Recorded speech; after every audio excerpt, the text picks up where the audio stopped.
اعوذ باللہ من الشیطان اللعین الرجیم This is routed to tab. بسم اللہ الرحمن الرحیم الحمد للہ رب العالمین بارئ الخلائق اجمعین باعث الانبیاء والمرسلین والصلاة والسلام على حبیبہ وخیرتہ حافظ سرہ ومبلغ رسالاتہ ابی القاسم محمد اللهم صل على محمد وآل محمد وآلہ الأطیبین الأطہرین الأنجبین لا سیما بقیت اللہ فی الارضین واللعن الدائم علی اعدائهم اجمعین من یومنا هذا الى قیام یوم الدین اما بعد من والاکم فقد والا اللہ ومن عاداکم فقد عاد اللہ ومن احبکم فقد احب اللہ ومن ابغضکم فقد ابغض اللہ۔ معزز اور محترم سامعین، آج ہماری یہ 30ویں نشست ہے۔ گفتگو یہاں پہنچی ہے کہ من والاکم فقد والا اللہ، اے ائمہ خدا علیہم السلام، جس نے آپ کی ولایت اور سرپرستی کو قبول کیا، اس نے اللہ کی ولایت اور سرپرستی کو قبول کیا۔ ومن عاداکم فقد عاد اللہ، اور جس نے آپ سے دشمنی رکھی اس نے اللہ سے دشمنی رکھی۔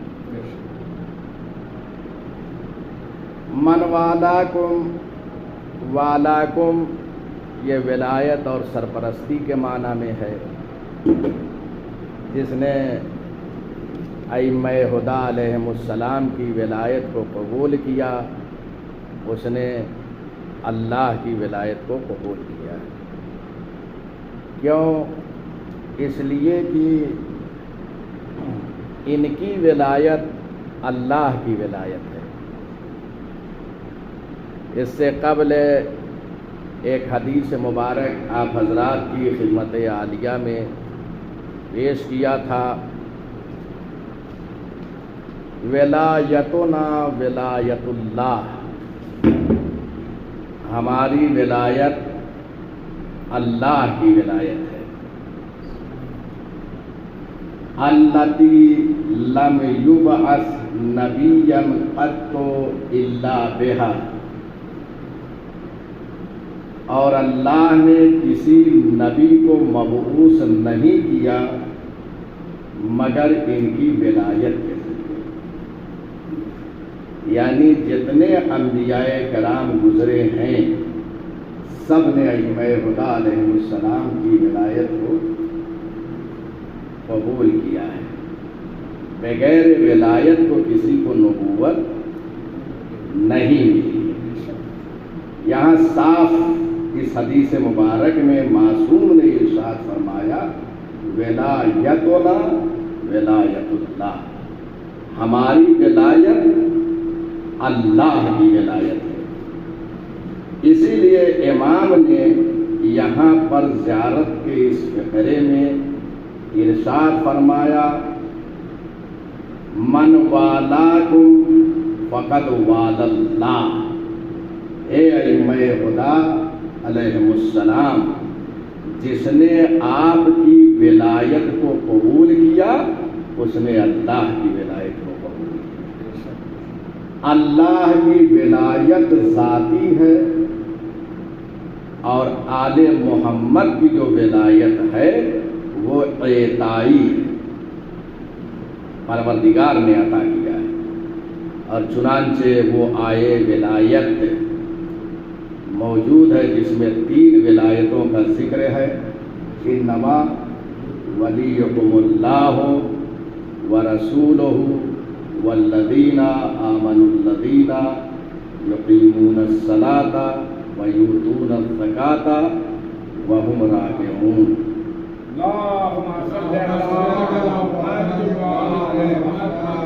سورہ مائدہ آیت نمبر 55۔ تمہارا ولی اللہ ہے اور اس کا رسول ہے، اور وہ صاحبان ایمان ہیں کہ جو نماز قائم کرتے ہیں اور زکوٰۃ دیتے ہیں در حالے کی وہ حالت رکوع میں ہوتی ہے۔ اس آیت مبارکہ پر پورا درس میرا موجود ہے تفسیر کے عنوان سے، اور میں نے سیر حاصل گفتگو کی ہے اس آیت کریمہ کے ذیل میں رمضان مبارک میں، وہ موجود ہے۔ اگر آپ سماعت فرمائیں تو بہت سے اعتراضات جو اہل سنت کے وارد ہوئے ہیں اس آیت مبارکہ پر، سب کے جوابات میں نے دے دیے ہیں، آپ وہاں سماعت فرما سکتے ہیں۔ یہ 3 ولایتوں کا تذکرہ ہے۔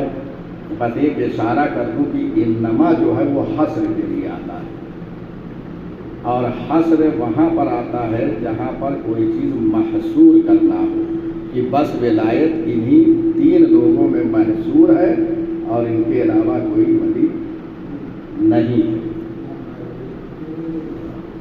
اب بعض علماء اہل سنت نے یہ اعتراض کیا کہ یہاں انما حصر کے لیے نہیں، اور میں نے وہاں پہ ثابت کیا ہے، آپ اگر چاہیں تو مجھ سے لے سکتے ہیں، موجود ہے، میں بھیج دوں گا انشاءاللہ۔ اس کا بھی جواب دیا ہے، اور جو ولی کے معنی دوست وغیرہ کے لیتے ہیں ان کا بھی جواب میں نے تفصیل سے وہاں دے دیا ہے۔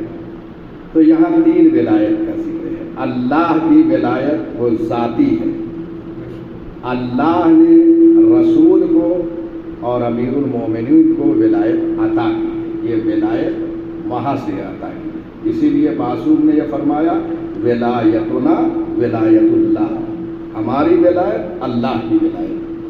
اگر کسی نے ہماری ولایت کا انکار کیا تو گویا اللہ کی ولایت کا انکار کیا، اور اللہ کی ولایت کا جو انکار کرتا ہے وہ ولایت اللہ سے خارج ہو جاتا ہے۔ انکار کیا اور ولایت شیطان میں پہنچ جاتا ہے، حزب اللہ سے نکل کر حزب شیطان میں داخل ہو جاتا ہے۔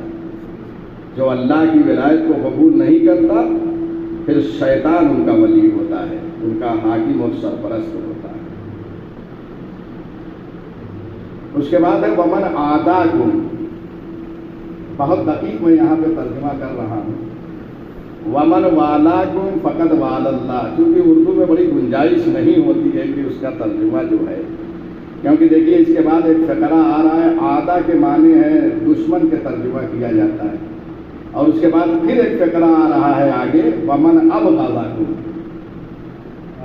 جس نے آپ سے دشمنی کیا، عاداکم اس کا معنی بھی وہی ہو رہے، لیکن میں یہاں دقیق وارد ہو رہا ہوں ترجمے میں، اس کو ملاحظہ فرمائیے۔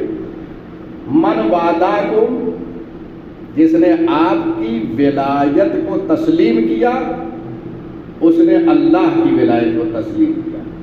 ومن عاداکم فقد عاد اللہ، اور جس نے ائمہ ہدی کی ولایت کا انکار کر کے یہاں سے آگے بڑھ گئے، کسی اور کی جو ہے ولایت کو قبول کیا، فقد عاد اللہ، گویا اس نے اللہ کی ولایت کو چھوڑ کر دوسرے کی ولایت کو تسلیم کیا ہے۔ یہ اس کا یہاں پہ دقیق معنی ہے، کیونکہ کبھی کبھی جو ہے مد مقابل جو کلمہ ہوتا ہے وہاں سے اخذ کیا جاتا ہے اور معنی کیا جاتا ہے، دوسرے آدھا کے معنی آگے بڑھ جانا، تجاوز کرنا، آگے بڑھنا، یعنی ان کی ولایت کو چھوڑ کر دوسرے کی ولایت کو قبول کرنا۔ تو ومن عاداکم ترجمہ یہ ہوا جس نے آپ سے دشمنی کیا، یعنی جس نے آپ کی ولایت کو چھوڑ کر دوسرے کی ولایت کو تسلیم کیا، اس نے گویا اللہ کو چھوڑ کر اس کی ولایت کو ترک کر کے دوسرے کی ولایت کو تسلیم کیا۔ اور فرما رہے ہیں، اور یہ بعد شارحین نے اس نقطے کی طرف اشارہ کیا ہے۔ حسین حمدانی بزرگ عالم دین، ان کی شرح ہے الشموس الطالعات، شرح ہے اسی زیارت جامع کلیلہ، اس معنی کی طرف دقیق اشارہ۔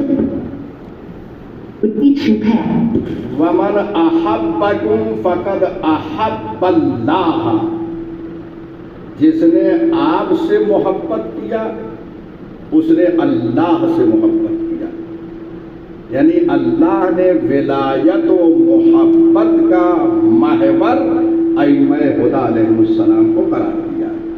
جس نے ائمہ ہدی سے محبت کیا اس نے اللہ سے محبت کیا۔ ان کی محبت اللہ کی محبت ہے، اور اللہ نے ان کی محبت کو قرآن مجید میں واجب قرار دیا ہے، اور وہ مشہور آیہ کریمہ جس کو ہم پڑھتے ہیں، قُلْ لَا أَسْأَلُكُمْ عَلَيْهِ أَجْرًا إِلَّا الْمَوَدَّةَ فِي الْقُرْبَى، اے رسول کہہ دیجئے لا أَسْأَلُكُمْ عَلَيْهِ، میں تم سے کار رسالت کی عوض کوئی سوال نہیں کرتا سوائے اس کے کہ تم میرے قرابت داروں سے مودت کرو۔ مودت ذرا محبت سے اوپر کی چیز ہے، لیکن وہی اردو زبان میں محبت کا ترجمہ کیا جاتا ہے۔ اس کا ترجمہ قرآن سے یہ سمجھ لیجئے، وَالَّذِينَ آمَنُوا أَشَدُّ حُبًّا لِلَّهِ، یہ معنی ہے محبت کا۔ یہ قرآن حکیم سے میں یہ معنی کر رہا ہوں، بہت اہم ہے۔ وَالَّذِينَ آمَنُوا أَشَدُّ حُبًّا لِلَّهِ، وہ جو صاحبان ایمان ہیں وہ اللہ سے شدید محبت کرتے ہیں، یہی شدت محبت کا نام مودت ہے۔ اور فرما رہے یہ شاہد یہ قرآن سے موجود ہے۔ تو اللہ نے ان کی مودت اور محبت کو واجب قرار دیا۔ بہت ساری روایتیں موجود ہے کہ اللہ نے اہل بیت علیہ السلام کی محبت کو محور قرار دیا ہے، اپنی محبت کا۔ چنانچہ ایک روایت میں یہ موجود ہے کہ پیغمبر اکرم صلی اللہ علیہ وآلہ وسلم نے ارشاد فرمایا، انا سید ولد آدم، میں آدم کی اولاد کا سردار، وَأَنْتَ يَا عَلِي وَالْأَئِمَّةُ سَادَةُ أُمَّتِي، اور اے علی آپ اور آپ کے بعد جو ائمہ ہیں وہ میری امت کے سردار ہیں۔ من احبنا فقد احب اللہ، جس نے ہم سے محبت کیا اس نے اللہ سے محبت کی۔ دیکھ رہے ہیں مسلسل یہ متعدد روایتیں ہیں۔ ومن ابغضنا فقد ابغض اللہ، اور جس نے ہم سے دشمنی کیا اس نے اللہ سے دشمنی کیا۔ تو اللہ نے اپنی محبت کا جو محور قرار دیا ہے وہ اہل بیت علیہ السلام کو قرار دیا۔ اب بتائیے اگر آپ یہ دیکھنا چاہتے ہیں کون اللہ سے محبت کرتا ہے تو یہ دیکھیں کہ اہل بیت سے کون محبت کر رہا ہے۔ اس کی محبت کا یہ مظہر ہے، اس کی محبت یہاں ظاہر ہوتی ہے۔ خدا کی قسم ساری چیزیں قرآن مجید میں سب موجود ہے، اگر انسان ذرا سا غور و فکر اور تدبر کر لے تو مذہب حق کا جو ہے اس کے لیے واضح ہو جائے گا۔ تاریخ اور روایت میں جانے کی ضرورت نہیں، صرف قرآن حکیم میں اگر غور و فکر اور تدبر کر لے تو محبت کو اللہ نے ان کی محور قرار دیا۔ دشمنی بھی اگر یہ دیکھنا چاہتے ہیں کہ اللہ کا کون دشمن ہے تو یہ دیکھیں کہ اہل بیت سے کون دشمنی کر رہا ہے۔ اہل بیت سے دشمنی کرتا ہے اسے ناصبی کہتے ہیں، اسے ناصبی کہتے ہیں۔ ابھی قرض ہے، میں ایک مثال ابھی دوں گا، آپ مجھ سے درس کے بعد پوچھ سکتے ہیں۔ بہت علامہ سید رضی کا ایک جملہ ہے، میں انشاءاللہ بھی بیان کروں گا، درس کے بعد آپ پوچھ سکتے ہیں، یاد دلائیے۔ تو جو اہل بیت سے دشمنی رکھتا ہے وہ ناصبی ہے، اور ناصبی نجس ہے، بلکہ کائنات میں ان سے زیادہ کوئی چیز نجس ہی نہیں ہے، ناصبی سے زیادہ کوئی نجس نہیں ہے۔ اور اس سلسلے میں روایت موجود ہے، میں اپنی طرف سے فکرہ نہیں کہہ رہا ہوں، یہ روایت موجود ہے کہ اللہ نے کائنات میں سب سے نجس چیز کیا پیدا کی ہے؟ سب سے نجس چیز جو ہے وہ کتا ہے۔ یہ اگر کسی برتن میں پانی پی لے یا اس کو چاٹ لے ظرف کو، تو تنہا پانی سے پاک نہیں ہوگا، بلکہ پہلے مٹی کے ذریعے سے اس کو مانجنا پڑے گا اور اس کے بعد جو ہے پانی سے پاک ہوگا۔ اور فرما رہے ہیں کتنی شدید جو ہے اس کی نجاست ہے کتے کی، کہ اس کو پاک کرنے کے لیے ایک الگ حکم ہے۔ تو سب سے زیادہ جو نجس کائنات میں ہے وہ کتا ہے، اور کتے سے زیادہ جو نجس ہے وہ ناصبی ہے۔ کتے سے زیادہ نجس جو ہے وہ ناصبی ہے۔ اس روایت کو علامہ حر عاملی نے وسائل الشیعہ جلد نمبر 1 باب 11 حدیث نمبر 3 میں نقل کیا ہے۔ روایت میں پڑھ رہا ہوں، ان اللہ لم یخلق خلقا انجس من الکلب وان الناصب لنا اہل البیت لانجس منہ۔ بے شک اللہ نے کائنات میں کتے سے زیادہ کسی چیز کو نجس پیدا نہیں کیا ہے، یعنی سب سے زیادہ نجس کس کو پیدا کیا ہے؟ کتے کو۔ اور ہم اہل بیت سے جو دشمنی رکھتا ہے وہ لأنجس من الکلب، یعنی کلب سے زیادہ نجس ہے، کتے سے زیادہ نجس ہے۔ ملاحظہ فرمایا آپ نے، جو اہل بیت کا دشمن ہے وہ کتے سے بھی بدتر ہے، اس کی نجاست جو ہے کتے سے زیادہ ہے۔ یہ ہے ناصب۔ عالم کیا ہوگا؟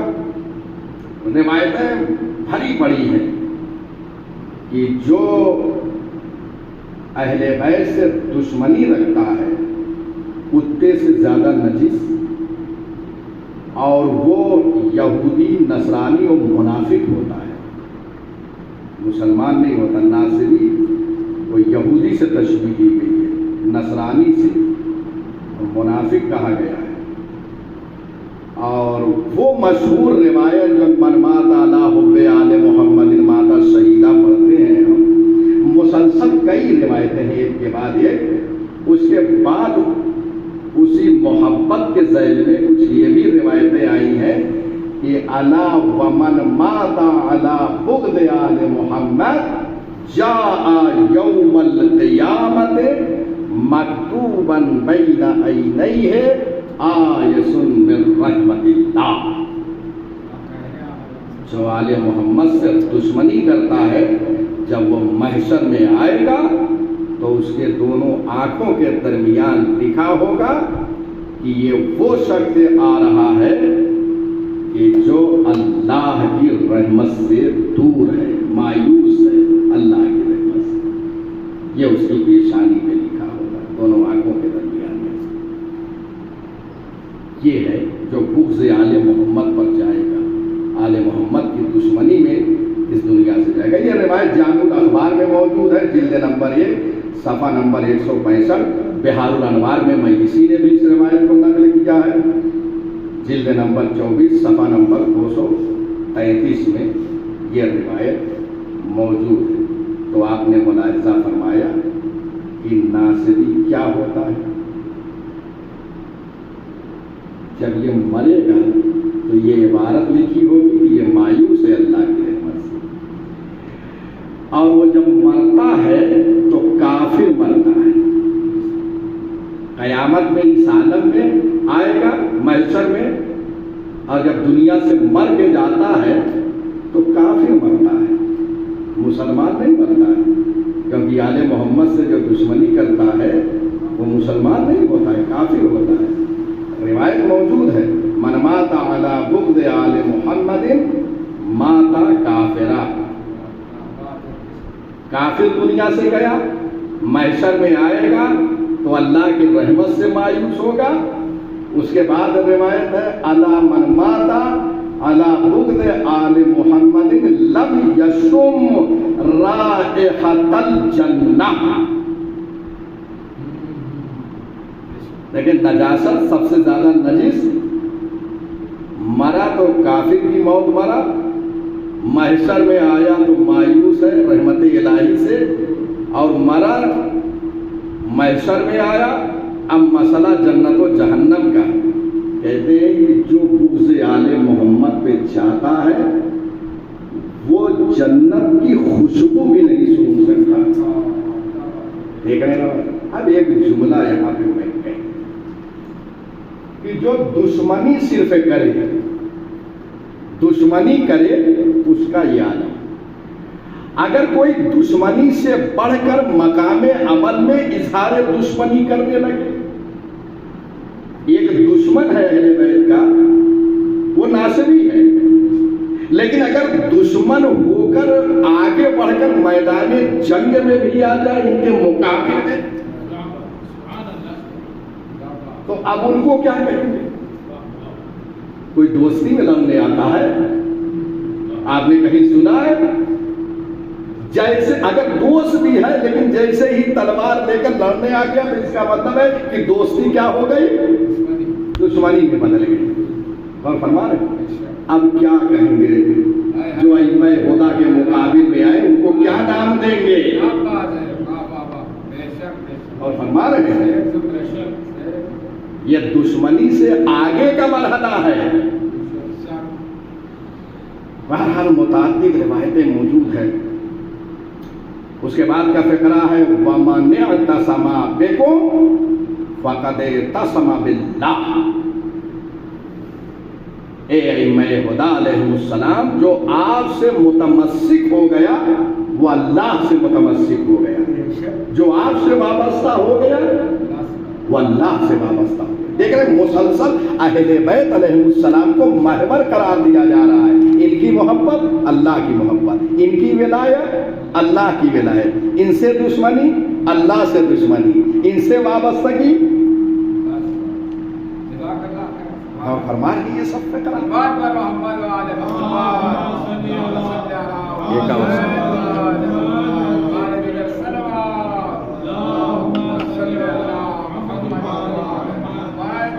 مسلسل دیکھ رہے محور ائمہ خدا، جتنا سجدہ شکر کرے اس نعمت پر کم۔ اللہ نے اتنی عظیم نعمت دی ہے ہمیں کہ ہمارا امام، ہمارا ولی، ہمارا آقا، ہمارا مولا، ہمارا سرپرست، ہمارا حاکم علی ابن ابی طالب علیہ السلام، یہ اتنی عظیم نعمت جو ان سے وابستہ ہو گیا وہ اللہ سے وابستہ ہو گیا، اور ان کی وابستگی کے لیے اللہ نے قرآن مجید میں آیت نازل فرمائی ہے۔ دیکھیں جتنے فقرات آ رہے ہیں زیارت کے سب مستند ہیں قرآن سے۔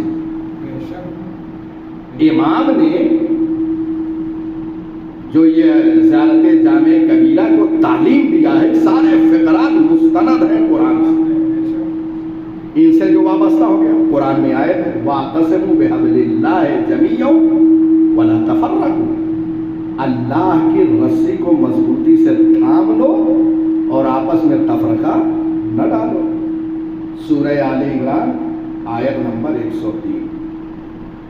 میں نے چند دنوں قبل مسجد نور العمرہ میں اس کی کافی توضیح دیا تھا عیسیٰ کریمہ کی، اور وہ آپ سماعت فرما سکتے ہیں، وہ یوٹیوب پہ مجلس موجود ہے کہ یہاں حبل اللہ جو ہے، حبل اللہ سے مراد جو ہے وہ ولایت ہے، ولایت ائمہ خدا علیہ السلام. دیکھیے کتنا اہم محور ہے ولایت.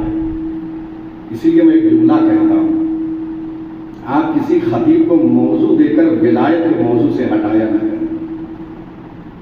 اگر ایصال ثواب کی مجلس ہو رہی ہو، بہت اہم جملہ کہنے جا رہا ہوں، اور ولایت اہل بیت پر گفتگو ہو تو ثواب مرحومین کے لیے دوبارہ ہو جاتا ہے. فرما رہے ہیں اس لیے کہ اگر یہ ولایت، خدا کی قسم علامہ امینی نے پوری زندگی صرف کر دیا ہے اس ولایت اہل بیت کو ثابت کرنے کے لیے. ولایت کے مہینے سے ہم قریب ہو رہے ہیں، آپ کو دستیاب ہو جائے القدیر تو پڑھیے.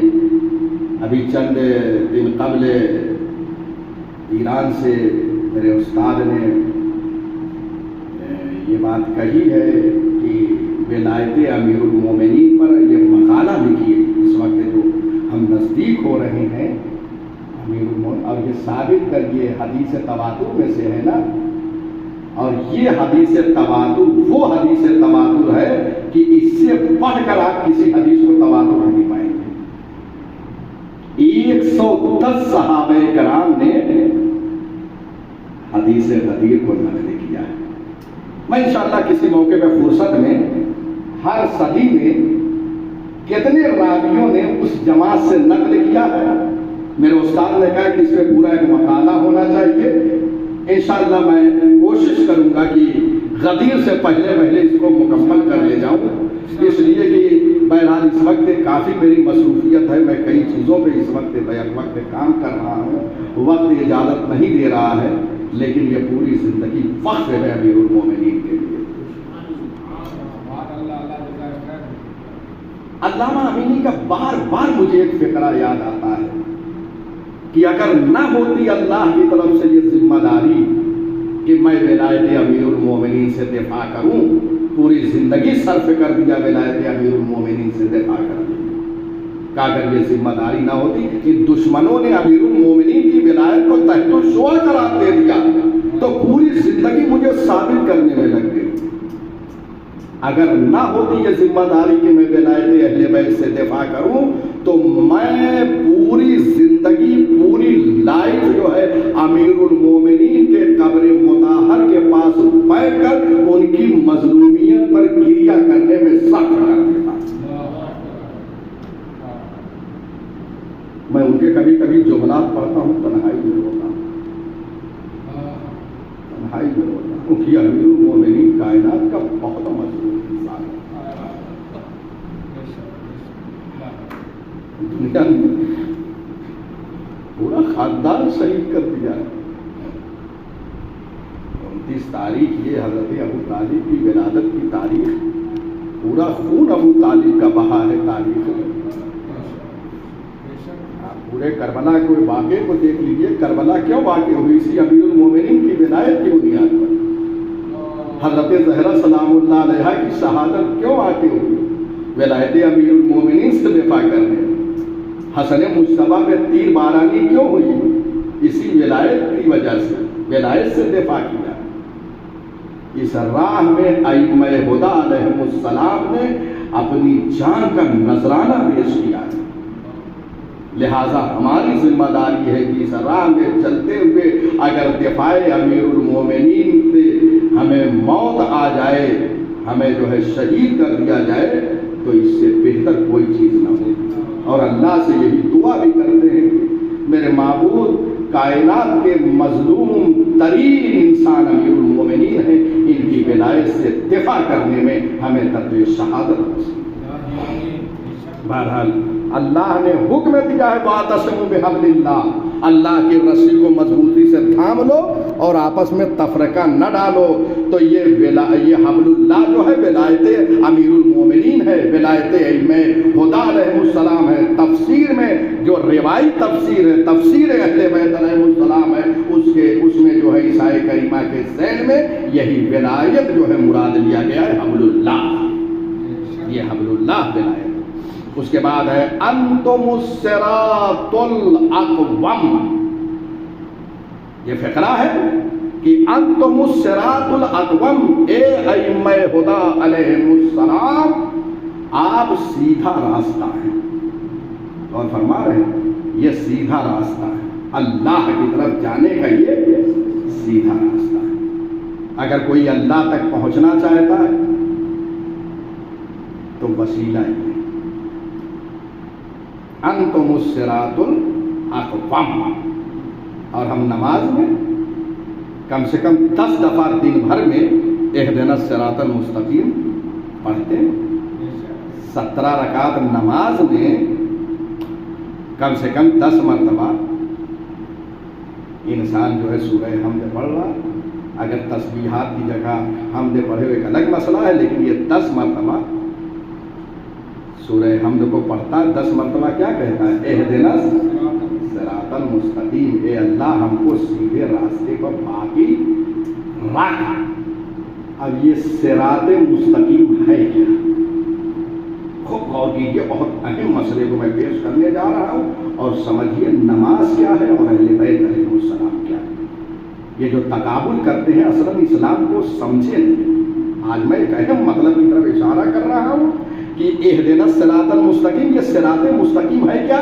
2 روایت اس کے ذمے میں پیش کر رہا ہوں. ایک روایت امیر المومنین نے فرمایا انا الصراط المستقیم، میں صراط مستقیم، میں صراط مستقیم.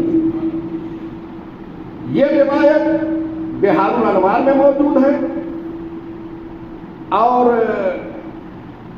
ایک اور روایت ہے امام سجاد علیہ السلام سے منقول ہے کہ یہاں تو امیر المومنین نے تنہا کہا انا، میں صراط مستقیم ہوں. یہاں پہ امام نے فرمایا نحن الصراط المستقیم، ہم صراط مستقیم. اب آپ انصاف سے بتائیے، جب انسان نماز پڑھ رہا ہوتا ہے، نماز اللہ کی، دعا کیا مانگ رہا ہے؟ ہم کو سیدھے راستے پہ باقی رکھ، قائم رکھ. تو سیدھا راستہ کیا ہے؟ مولا امیر المومنین فرماتے ہیں کہ میں وہی سیدھا راستہ ہوں اللہ کی طرف جانے کا. ہم سیدھے راستے ہیں، ہماری طرف سے اللہ کی طرف جایا جا سکتا ہے. تو اب یہ بتائیے کہ جب اس آیت پر پہنچتا ہے انسان تو ذہن میں یہ تصور آتا ہے کہ نہیں کہ صراط مستقیم امیر المومنین ہے. بظاہر نماز اللہ کی ہے، بباطن اس میں یہ دعا ہو رہی ہے کہ ہم نماز پڑھ رہے ہیں اور اس میں یہ کہہ رہے ہیں پروردگارہ ہم کو علی کے راستے پہ باقی رکھ. بتائیے نماز کے ضمن میں، اب ایک چیز کے ضمن میں ایک چیز ہو تو کیا اس کو ٹکرائیں گے آپ؟ ممکن ہی نہیں. اب یہ ٹکراؤ کا تصور ہی نہیں ہو سکتا ہے. نماز اللہ کی ہے. میں کسی موقع پر پوری اس پہ اسپیچ اور تقریر کروں گا انشاءاللہ کہ نماز جو 17 رکعت پڑھتے ہیں کتنی چیزیں اس میں ایسی ہیں جو اہل بیت علیہ السلام سے وابستہ ہیں. یعنی اس نماز کو جو کہا جاتا ہے الصلاۃ معراج المومن، نماز مومن کی معراج ہے. تو کون سی نماز مومن کی معراج ہے؟ انشاءاللہ کسی موقع پر اس پہ سیر حاصل گفتگو کروں گا. تو آپ نے ملاحظہ فرمایا کہ یہ اللہ کا سیدھا راستہ ہے. قرآن مجید میں ایک آیت اور موجود ہے جو اس راستے کی طرف توجہ دلا رہی ہے انسان کو. اِنَّا هَذَا الْقُرْآنَ لِلَّتِي هِيَ أَقْوَمُ. یہ قرآن جو ہے سیدھے راستے کی طرف رہنمائی کر رہا ہے. یہاں کیا ہے؟ أَنْتُمُ الصِّرَاطُ الْأَقْوَمُ، آپ صراط اقوم ہیں اہل بیت. قرآن کیا کہہ رہا ہے؟ اب دیکھیں وہ قرآن مجید کے اس آیت کی تفسیر مل گئی. اِنَّا هَذَا الْقُرْآنَ يَهْدِي لِلَّتِي هِيَ أَقْوَمُ. یہ قرآن جو ہے سیدھے راستے کی طرف رہنمائی کر رہا ہے. اب وہ سیدھا راستہ کیا ہے؟ أَنْتُمُ الصِّرَاطُ الْأَقْوَمُ، اے اہل بیت آپ صراط اقوم.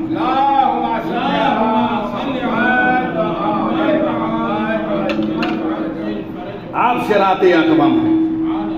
اچھا اس کے بعد جو یہ راستہ ہے ان کے ذریعے سے انسان موحد بن ہی نہیں سکتا جب تک اس راستے سے نہیں جائے گا. آج دنیا ہم پر شرک کا الزام لگا رہی ہے. ان کو چھوڑ کر جو کسی اور راستے سے جائے گا وہ اللہ تک نہیں پہنچ سکتا، وہ مشرک ہے. معاہد ہم ہیں، کیونکہ اللہ کے راستے سے اس تک پہنچ رہے ہیں۔ اور اس سے قبل یہ فقرہ آیا تھا وَأَرْكَانًا لِتَوْحِيدِ، ائمہ ہدی رکن توحید ہیں۔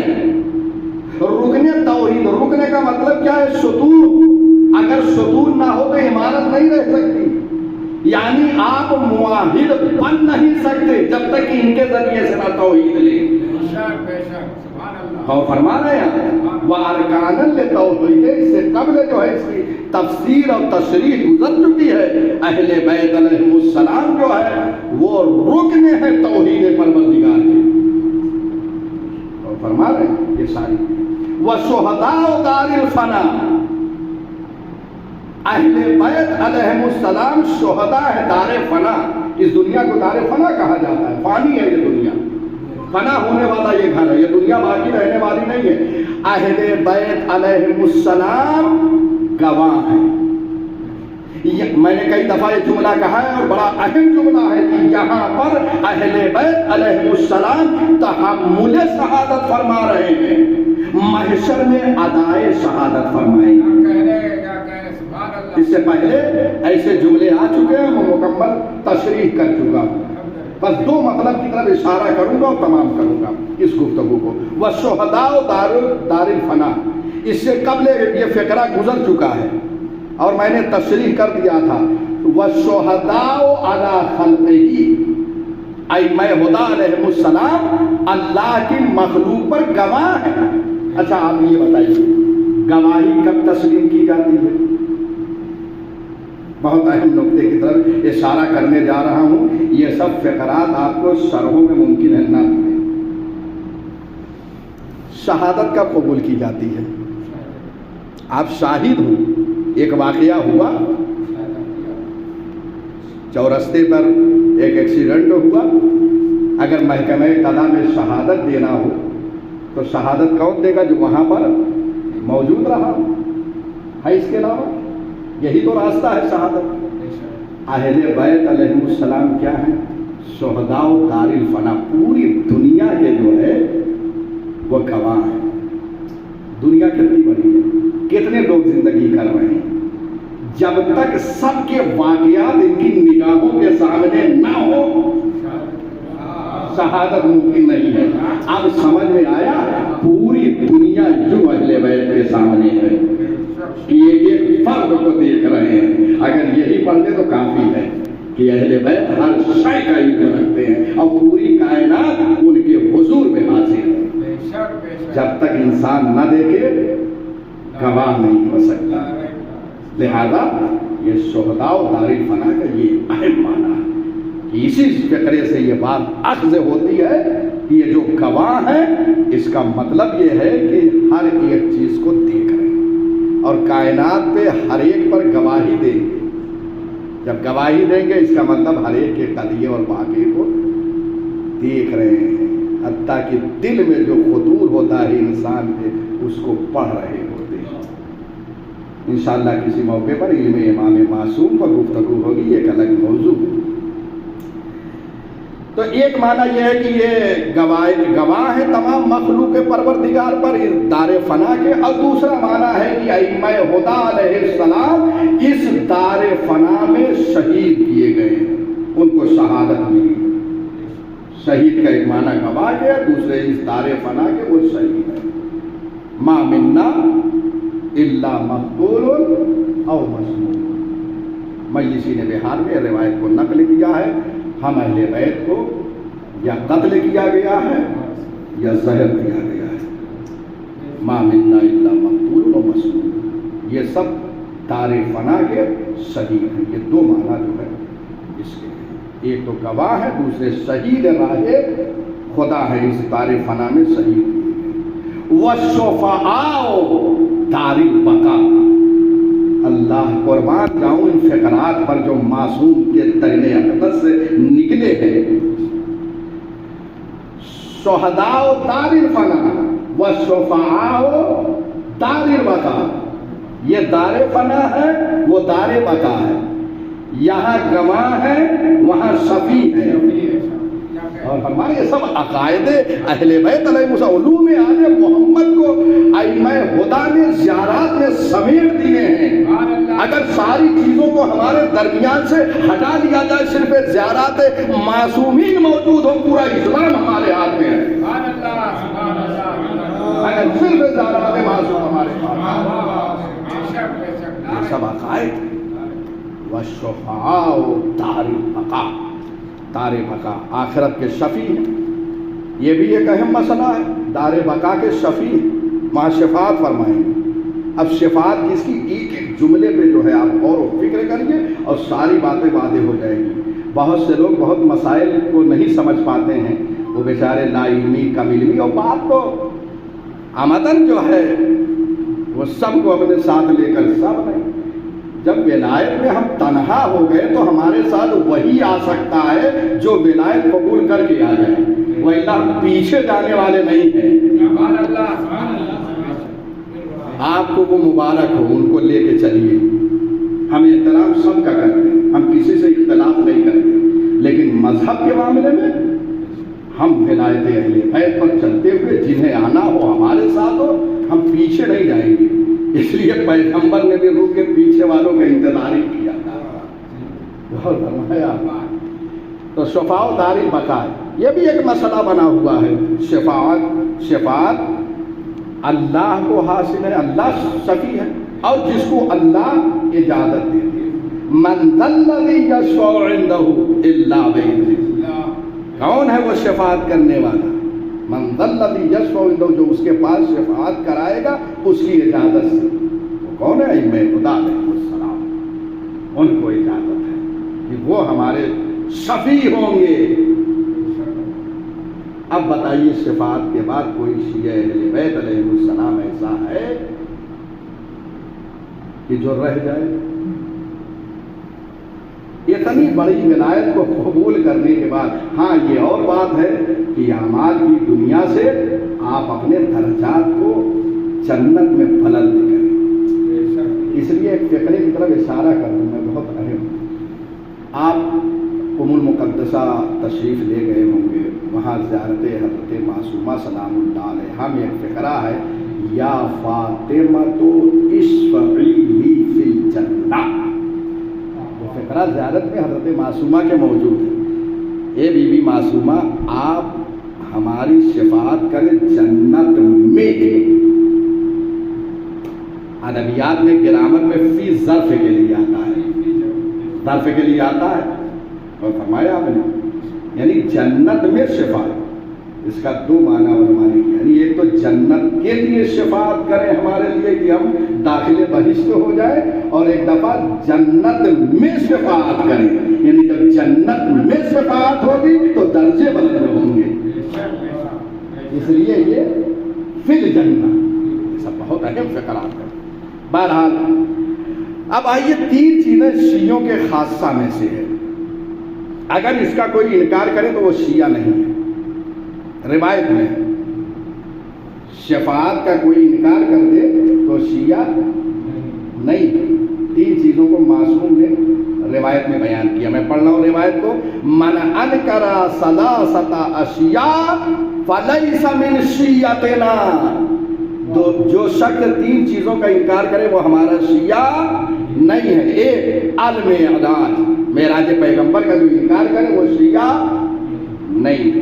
والمسألۃ فی القبر، قبر میں سوال و جواب کا جو انکار کرے وہ شیعہ نہیں ہے۔ اس لیے تلقین میں جو ہے ہم تلقین کرتے ہیں، جب پڑھتے ہیں تو اس میں آئے کہ جب آئیں ملکان مقربان اور سوال کریں تو یہ کہنا، یہ سوال کریں تو یہ کہنا، ساری چیزیں وہاں بھی موجود ہیں۔ والشفاعہ، تیسری چیز کیا؟ شفاعت، معراج، قبر میں سوال و جواب، تیسرے شفاعت۔ یہ تین چیزوں میں سے کسی ایک چیز کا کوئی انکار کر دے وہ شیعہ نہیں۔ اچھا شفاعت کس کو ہوگی؟ شفاعت کس کی ہے؟ اب جو روایت پڑھ رہا ہوں بہت حساس ہو کے سنیے گا، اور ائمہ ہدیٰ علیہ السلام نے کیسے مسائل کو کلیئر اور واضح کیا۔ سنیے روایت۔ پیغمبر فرماتے ہیں شفاعتی لامتی، میری شفاعت میری امت کے لیے ہے۔ اب دیکھیے کئی چیزوں کو اس روایت سے میں وعدے کرنے جا رہا ہوں اور رکھیے گا اپنے پاس، یہ سب چیزوں کو آپ کتابوں میں نہیں پائیں گے۔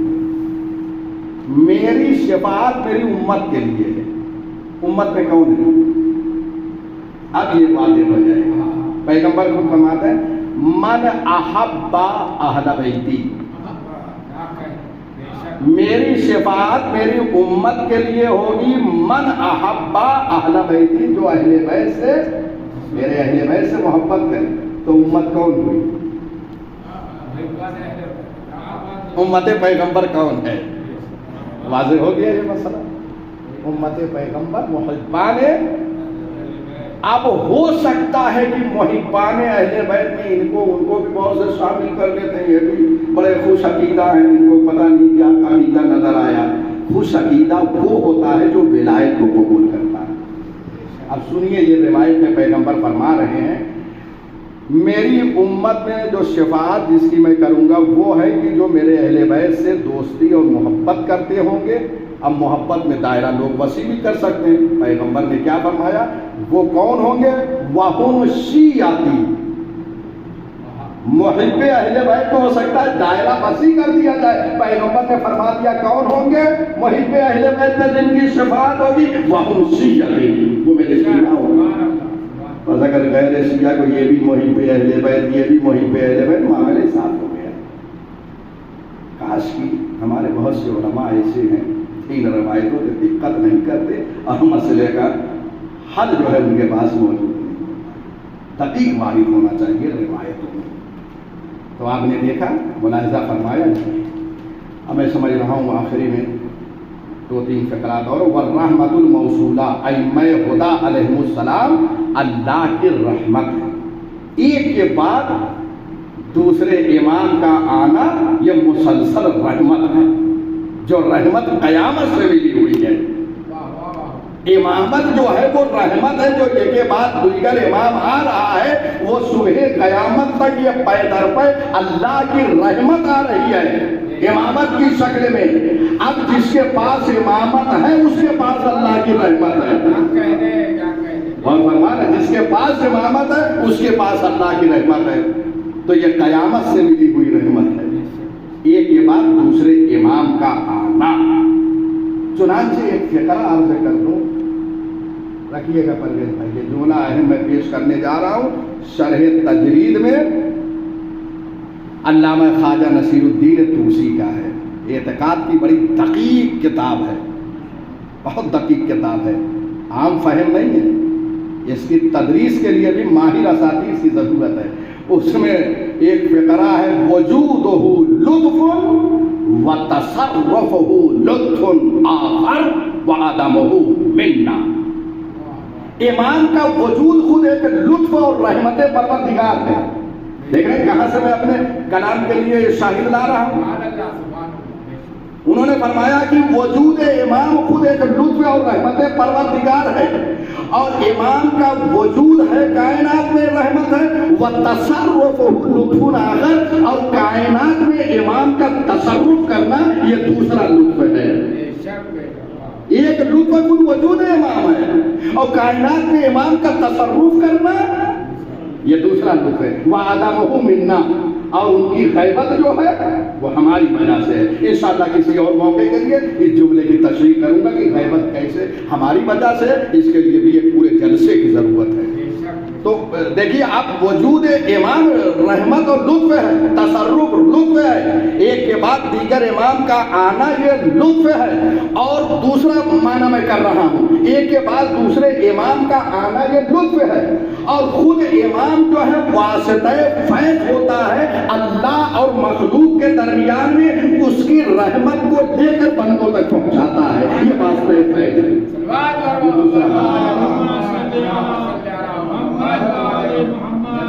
اور فرما رہے ہیں سب اہم کتنے نکات اور مطالب ہیں۔ اس کے بعد ہے والآیت المخزونہ، اہل بیت آیت مخزونہ، اہل بیت علیہ السلام آیت ہیں، نشانی ہے، مخزونہ چھپی ہوئی،